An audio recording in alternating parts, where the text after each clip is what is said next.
Well, we're definitely seeing a full court press effort by the Saudis to try and manage the effort, to manage the narrative around what happened to the Saudi journalist and dissident Jamal Khashoggi.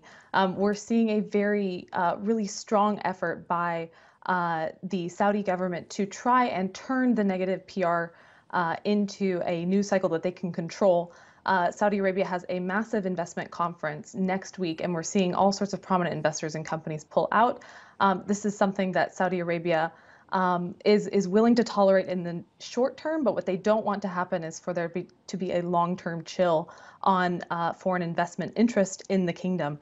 So we're going to see Saudi Arabia try and manage that narrative that the media is putting out there about this incident.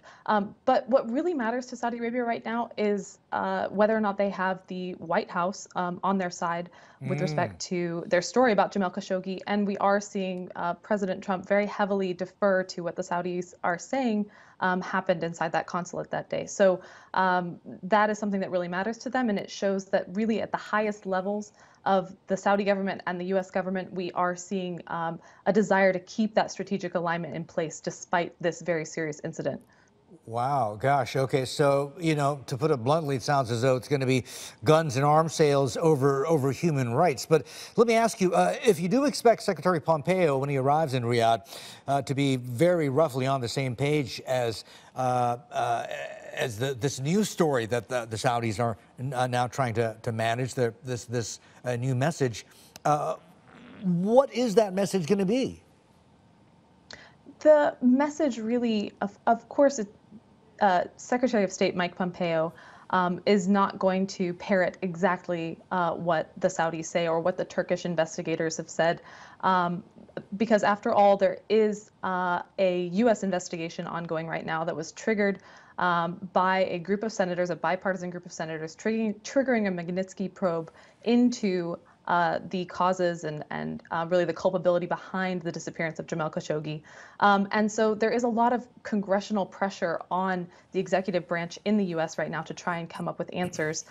So I don't mean to say that they're going to sweep this under the rug, but Mike Pompeo and the rest of the executive branch are going to try and really hold fast to the strategic interests that they have in keeping a very strong relationship with Saudi Arabia, that is containing Iran in the region, putting more of the regional security burden on allies like Saudi Arabia, trying to cooperate over oil markets. There are all sorts of reasons why the White House is going to have an interest in trying to keep the relationship on track.